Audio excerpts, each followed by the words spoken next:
안녕하세요. 서른을 바라보고 있는 20대 후반의 여자입니다. 저한테 4년 정도 만난 연상의 남자친구가 있어요. 저나 남친이나 둘 다 결혼을 생각할 나이이기도 하고 조언 좀 구해보고자 사연 한번 보내봅니다. 남자친구는 저보다 3살 많고 저랑 잘 맞아요.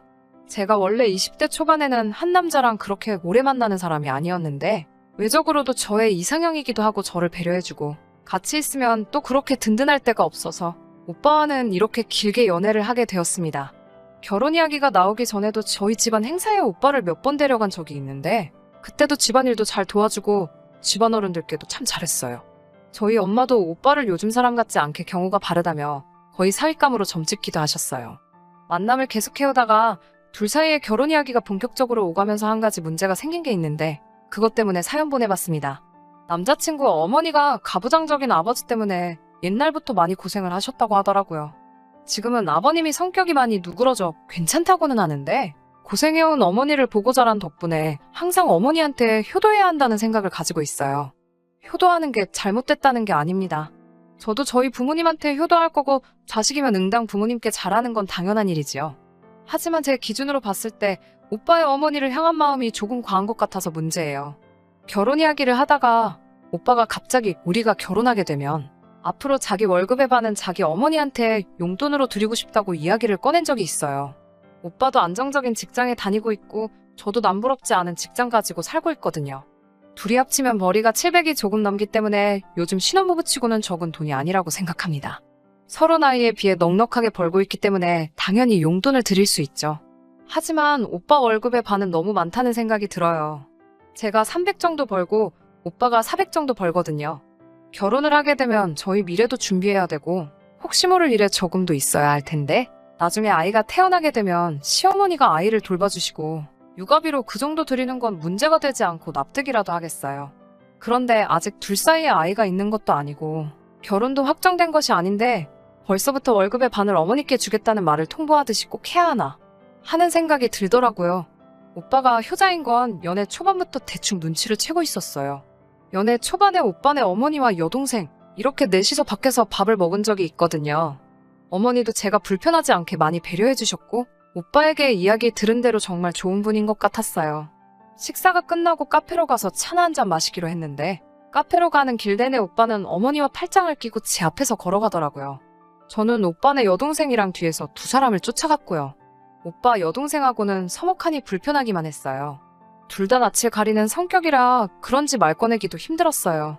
뒤에서 그걸 바라보며 조금 속상했던 게 있어서 오빠에게 이야기한 적이 있는데 그게 뭐가 문제냐면서 너야말로 우리 엄마랑 밥 먹으면서 불편해하지 않았냐며 오히려 오빠는 그런 저를 배려해서 어머니와 같이 걷던 거라고 화를 내더라고요.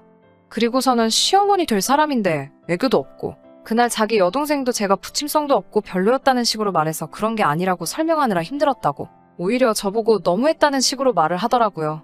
그날 처음으로 오빠와 크게 다투었어요. 그 이후에는 자잘한 사건들이지만 오빠가 저보다는 엄마를 더 우선적으로 챙긴다는 생각이 드는 일도 있었습니다. 같이 데이트를 하고 있다가도 어머니가 급체를 하신 것 같다며 데이트 도중에 집으로 돌아간 적도 몇 번 있었어요.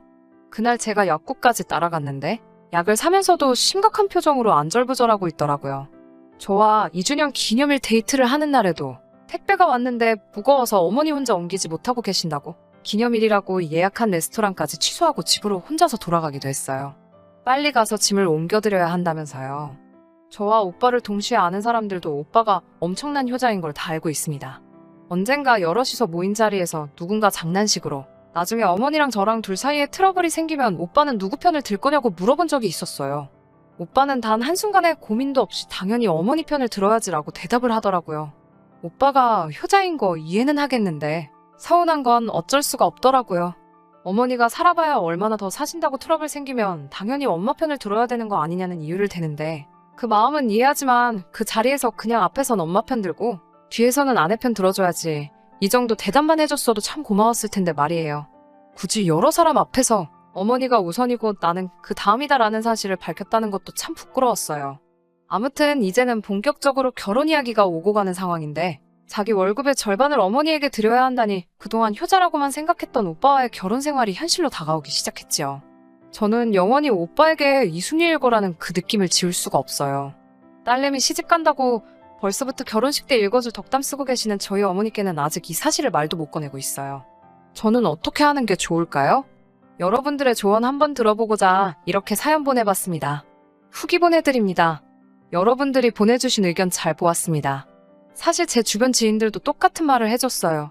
결혼하면 저만 힘들 거라 하는 사람들도 있고, 그와는 반대로 오빠가 효자인 것에 너무 크게 의미를 두지 말라고, 그만큼 자기 부모님한테 잘하는 사람이면 당연히 제 부모님께도 잘할 거라고 하는 사람도 있었어요. 오빠에게는 다시 한번 확인을 해봤어요. 월급의 반을 주고 싶은 마음이 이해는 간다고. 그렇다면 혹시 지금도 그 정도의 돈을 어머니께 드리고 있느냐고 물어봤어요. 결혼식 때 어머니한테 지원 하나 받지 않겠다고 말한 게 생각이 나서 혹시나 하는 마음에 떠보듯이 꺼낸 말이었는데, 오빠는 지금은 아직 결혼을 하지 않았으니 앞으로 결혼 자금을 모아야 하기 때문에 어머니께 따로 드리고 있는 건 없다 하더라고요. 결혼 이야기가 나오면서 오빠가 모아둔 돈이 3천만 원이라는 사실을 알고 있었는데, 오빠 벌이로 모아놓은 돈 치고는 조금 부족하다는 생각이 들었었거든요. 어이가 없었죠. 그제서야 오빠가 자기의 월급을 반이나 주겠다는 그 속셈이 너무도 뻔히 보였어요.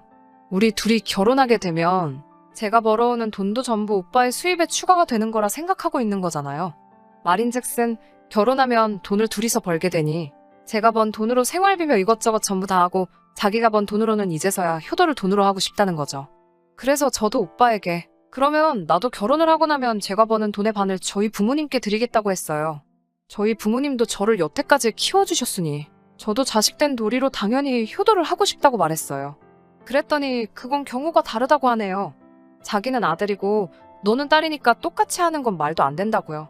저희 부모님께 효도하는 건 제 친오빠가 하는 거지 제가 하는 게 아니라고요. 저보고 시집을 온다는 말의 뜻을 정확히 이해하고 말을 하라고 하더라고요. 제가 시집을 온다는 건 저는 이제 시댁 식구의 일원이 된다는 뜻이고, 시집을 오는 순간 저는 우리 집에서 출가 외인이 되는 것이니 굳이 제가 나서서 저희 부모님께 효도하는 건 오지랖이라고 말하더라고요. 그리고 제가 그렇게 해버리면 그건 제 오빠 얼굴에 먹칠을 하는 거나 마찬가지라면서요. 자기도 자기 여동생이 결혼하게 되면 여동생의 시부모님 챙기라고 할 것이지 굳이 친정까지 챙기라고 하지 않을 거라고 하면서 부모님께 효도하는 건 아들의 몫이라고 하더군요.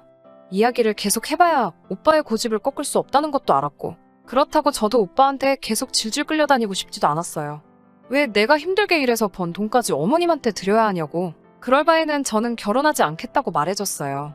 오빠는 내가 내 월급의 반을 준다고 했지 누가 너 돈을 준다고 했느냐며 따지더라고요. 여태껏 어머니한테 돈 한 푼 안 주다가 결혼하고 나서 월급의 반을 준다는 소리가 내 돈으로 주겠다는 소리랑 똑같은 거지. 그게 어디가 다르냐고 저도 한마디 했어요. 스스로 그렇게 효자이고 싶으면 진작부터 어머니한테 돈을 드리고 있었어야 하는 게 맞지 않냐고 따지니 아무 말도 하지 못하더라고요. 결혼하려고 모아놓은 돈이 3천만 원이라길래 저는 애초에 원래부터 어머님께 돈을 주고 있는 줄 알았다고 했어요. 친정부모는 부모도 아니냐고, 시집 온다고 시부모님만 챙겨야 한다는 말만 들어도 오빠랑 결혼할 생각이 있다가도 사라진다고, 쓸데없는 말로 사람 현혹시키지 말고 그냥 결혼은 없던 일로 하자고 했어요. 오빠는 저보고 왜 그렇게 돈돈돈거리냐고, 도무지 말이 통하지 않는다고, 이 이야기는 이제 그만하자고 황급히 대화를 끝내려고 하더라고요. 오빠가 그렇게 효자면 그냥 결혼을 안 하는 게 맞다고 말해줬어요. 엄마를 그렇게 챙기고 싶으면 엄마 하나만 챙기는 게 진짜 효자 아니겠냐고. 오빠의 효심은 알겠으니 그 효심 변치 말고 그냥 저랑은 결혼하지 말자고 했습니다. 대놓고 저랑 결혼을 생각하는 게 엄마한테 한 푼이라도 더 주고 싶어서 그러는 거 다 티가 난다고. 그렇게 억지로 결혼해봐야 어머님한테서 오빠를 빼앗는 기분이 드는 것 같아 결혼 못하겠다고. 전 그렇게 결혼하고 싶으면 나 말고 딴 여자 알아보라고 하고 자리를 박차고 나왔어요. 딴 여자한테는 결혼 이야기 나오기 전에 월급 반을 줘야겠다는 사실은 미리 좀 말해주는 게 더 좋을 거라고. 제가 꿀팁을 줬으니 밥값은 오빠가 내라고 말하고 자리를 박차고 뛰쳐나왔습니다. 사실 오빠를 오래 만나오면서 참 좋아했는데, 정말 결혼하고 함께 가정을 이루는 것까지 생각했는데 이렇게 헤어지게 되다니 허탈한 마음이 아직도 남아있네요. 얼마 뒤에 오빠한테서 연락이 왔어요. 자기가 잘못 생각했다고 미안하다면서요.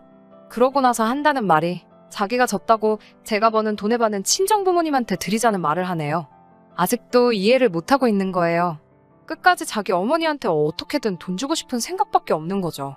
제 말은 효도를 하지 말자는 게 아니라 우리 형편의 상황이 되는 만큼만 효도를 하자는 건데, 정신 못 차리고 끝까지 자기 월급의 절반을 드리겠다는 말에 진절머리가 나서 이제 진짜로 정말로 저한테 다시 만나자는 연락하지 말아달라고 부탁을 했어요. 제 사연 보고 어느 분이 남겨주신 댓글이 기억에 남네요. 남의 집 기둥 뽑아서 결혼하는 거 아니라는 말이요. 남자들은 왜 결혼을 하고 나서야 효자가 되는 걸까요? 오빠는 계속 그렇게 엄마의 남자로 있는 것이 저뿐만 아니라 앞으로 오빠를 만날 다른 사람에게도 좋겠다는 생각이 드네요. 끝까지 들어주셔서 감사합니다. 오늘의 사연은 여기까지입니다. 구독과 좋아요, 알람 설정 부탁드리고 더 좋은 사연으로 다시 찾아뵙겠습니다. 감사합니다.